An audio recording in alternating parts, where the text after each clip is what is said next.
Welcome to Today in Prophecy, daily news from the perspective of the Bible. Well, as pretty much everybody has known by now, that the Houthis launched a ballistic missile toward Israel near the Ben Gurion airport, but Israel has struck back. Plus, two unexplained explosions target Iranian factories within a single hour. Hundreds of Druze flee Damascus suburbs for IDF-controlled areas. Houthi drones drain billions from west as Red Sea chaos escalates. Is anything going to be done about the Houthis and what they're doing in the Red Sea? Obviously, Israel's already attacking them for the other events in the war that they are raging against Israel through Iran. An Iranian terror attack foiled within hours to spare. Well, let's begin here. By now, we've all heard about the Houthis and their attack from a missile that hits near the Ben Gurion airport, wounding 6 people, disrupting flights. What is Israel's response? Listen, friends, let's work through this, because as we look at this, even as you read right there, it says, whoever harms us, we will harm them sevenfold, vows Defense Minister Israel Katz. It is Iran that is firing ballistic missiles at the state of Israel, and it must bear the responsibility. So Iran is evil. Trump still seems to be negotiating with them or attempting to. I don't know why, but now, since this latest Houthi missile attack against Israel, it seems like even Trump may now be deciding to get in the game, but certainly Israel is. Israel, as I mentioned in my update on Sunday, Israel is recognizing, listen, we have to do this on our own. Even if nobody is going to be with us, we have to. We have evil neighbors that want our destruction. We saw the fires that were started last week. Those are terrorist attacks, those fires. But God put out the fires. God never slumbers or sleeps. But listen to this. JNS reports Israel strikes Houthi port in Yemen after attack on the Ben Gurion airport. There were conflicting reports about the degree to which the U.S. military was involved. We don't have all of the insight on that yet, but Israeli fighter jets attacked the Houthi-controlled Houdia port in Yemen, which serves as a major income source for the terror regime, the Israeli Defense Forces said today. The strike was conducted in response to the repeated attacks by the Houthis against Israel, during which surface-to-surface missiles and unmanned aerial vehicles, were launched toward Israeli civilians. The terrorist infrastructure sites struck in the port serve as a central supply source for the Houthis, used to transfer of Iranian weapons per the IDF. Which said it also attacked a concrete plant located east of the city. The plant functions as a significant economic resource and is used for the construction of underground tunnels and terrorist infrastructure for the Houthis. A strike on the terrorist infrastructure sites was conducted precisely with measures taken to mitigate harm to vessels docked at the port. Okay, let me stop here for just a minute and work through this. Listen, there are so many people that are pushing back from the left and the right that are saying, and many from the right, some are very alarming to me, that are saying Israel needs to just be on their own. The U.S. should not even be helping them at all. Just insane. But nevertheless, let's work through this. Israel is in Gaza. They're there basically on their own. And Israel needs to deal with the Gaza problem. Gaza is a huge problem. And then we look at the Houthis. Listen, Hamas listen, they're a proxy of Iran. And so are the Houthis. And so is Hezbollah up in the north. We don't even hear much about Hezbollah anymore, but we know Turkey is up there. We know that Syria, and you have al-Jawlani, who's changed his name. He's up there causing all kinds of havoc. Listen, these are all terror organizations. And Iran is launching everything they can at the nation of Israel. But when we look at this, what's going to happen with Yemen? When is Yemen going to be put to rest? Why hasn't the United States stepped up to the place and dealt with the problem that is coming from the Houthis in Yemen regarding the Red Sea, let alone what's happening to Israel? But Israel has stepped up the game and said, look, we are done with this. If we have to fight on our own, we are going to fight on our own. And for those people that are even on the right, that are saying, so be it, Israel needs to be on its own. Guess what? That's also biblical, because we know that the whole world is going to be against Israel. Israel will not have anybody to support them. And people are probably cheering, thinking that's going to be great. You want to know what? It's going to be the victory for Israel, and the rest of the world is going to suffer the consequences. Zechariah chapter 12, verses 1 through 3 are very clear that Jerusalem will be a cup of trembling to the world, but God will crush those nations which come against Jerusalem. And right now we are watching this. The narrative is only going to increase against Israel, not just from the left, but from the right. It's going to increase, especially as things continue to go forward. Israel's going to have victory. They'll have some setbacks, but they will have victory. Eventually, Damascus is going to be taken out too by Israel. And more people are going to call for Israel and say that they are the problem. If we got rid of Israel, we wouldn't have all of these problems that are going on with the Mideast. Listen, people already believe that nonsense. They actually already believe that Islam is this great peaceful religion. Listen, ask the people who are dealing with it over in Europe. Ask people in Canada where we're starting to see the rise there, and within certain cities within the United States of America, where people are finally starting to say, hey, Houston, I think we have a problem here. Listen, God is the one who protects Israel.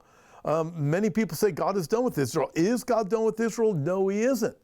And they'll put it under the term, well, I'm not anti-Israel, I'm not anti-Semitic, I'm anti-Zion. Well, let this sink in. God is the one who invented the term Zion. 152 times in the King James Bible, God mentions Zion favorably. One of those is Psalm 2, verse 6, where God says, I have set my king on my holy hill of Zion. Who's that? That is talking about Jesus, and ultimately when he comes back and he rules and reigns from Jerusalem, where the Temple Mount currently is. Psalm 9, verse 11, sing praises to the Lord who dwells in Zion. Psalm 14, verse 7, oh, that the salvation of Israel would come out of Zion. When the Lord brings back the captivity of his people, let Jacob rejoice and Israel be glad. Who's Jacob? Hey, everybody knows that's talking about the Jews. When he brings back the captives of Israel, that officially took place in 1958, and that regathering is still happening, and it will happen in the future. God tells us through his word. He gathers them first in unbelief, but they will come to a place of belief and cry out for Yeshua. Israel's not going away. The Jew is not going away. Zion is the Lord, and he has given it to the people of Israel. Yet the whole world is attacking, and many people, even on the right now, are joining in with the calls on the left. Let's move on from the Israel problem. Hence, this is only going to lead to this coming Antichrist who's going to say, I have a solution. It'll be a fake peace deal. The world will rejoice. Israel will surrender to it. Israel's being pushed into a corner, but Israel is also looking for relief. They don't want to have these wars anymore. They are tired of being in these battles all the time, and the world is going to push them, and Israel will go into them. They'll go into some kind of peace deal, and it will be a false peace. Nevertheless, God is the one who protects Israel. So for all those people who are saying, let's be done with Israel, Israel is on its own, listen, God is not mocked. Even as he says of the people of Jordan in the Old Testament, when Jerusalem was surrounded by their enemies at the time of Babylon, where the people of Jordan said, raise it, raise it. They were rejoicing at the destruction of Israel. Guess what? People are rejoicing all over the world when they see the threats of the destruction of Israel. I do not want to be on that side. I will stand with God in this. God made a covenant with Abraham, Isaac, and Jacob, and the Bible tells us it's an everlasting covenant. God's promises are true. God doesn't go back on his promises.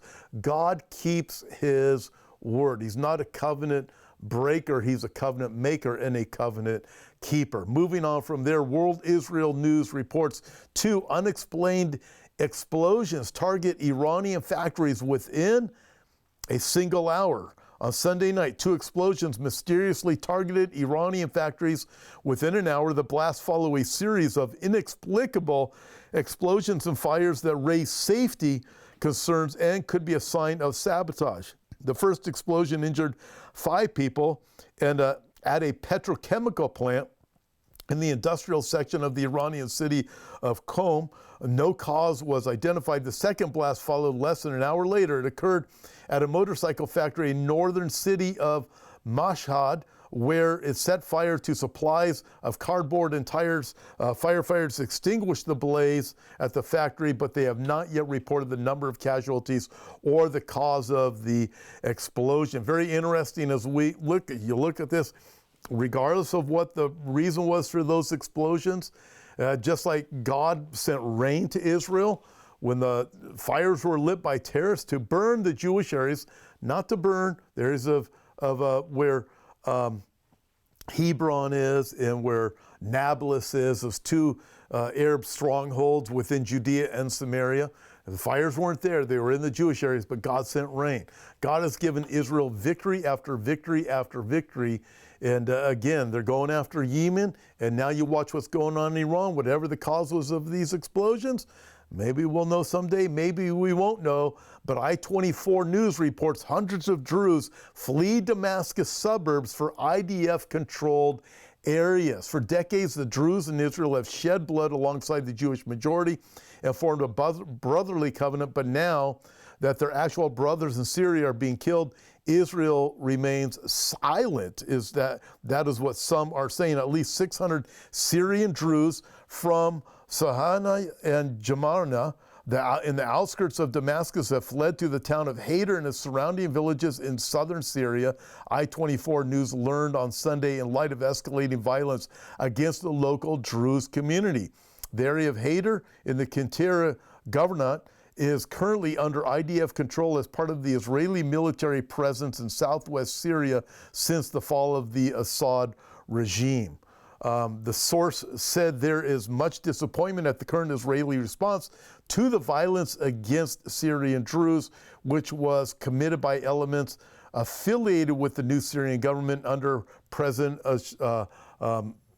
Under President Ahmad al-Shara. So as we look at this, Druze are saying, hey, Israel needs to come to rescue us. They're expecting Israel to come rescue them before. Listen, I don't want to make excuses for that, for why Israel hasn't come to their rescue yet, but I do know this: you have intense world pressure, intense pressure from the U.S. They have the fighting that is going on with the Houthis. They have the fighting that's going on with Gaza. You still have Israel in Lebanon and in southern Syria dealing with all of that. So my guess is their hands are kind of full with everything that they are doing. But my guess is also is that the Druze will find protection by the people of Israel, by the IDF. And it's also interesting to note here, we have Damascus that's in the forefront. Why is that interesting to me? Because in Isaiah chapter 17, we know that the time is coming that Damascus will be eliminated in one night. Looks like it's going to be by the Israeli military. But what's going to cause that to happen? Could be the threats of terror, maybe chemical weapons or biological weapons that might come out of Damascus. So Israel finally has to do it, but the Druze are calling for the help of Israel. Please help us. And Israel has been helping the Druze community in the southern parts of Syria already and still is. But now the other Jews are saying, please come and help us. Final story out of the Telegraph: Iranian terror attack foiled within hours to spare. Authorities feared attack on specific premises was imminent as 7 were arrested. A suspected Iranian terror attack was hours away from being launched on British soil. 5 men, including 4 Iranian nationals, were arrested at locations across England in what the Home Security described as one of the biggest counter-terror operations in years. Listen, that's going on in Europe. We watch this rise of Islamic forces throughout the world. We have this talk of this crazy guy who claims to be the Mahdi. And for when you start looking at the eschatology of Islam, what are they saying? We have to create worldwide war in order for their Messiah to come. You put all of this together and you say you can't make this up. Everything is coming together at this alarming rate, but yet at the same time, what do? When we see these things begin to take place, look up, lift up your head, because your redemption draws near.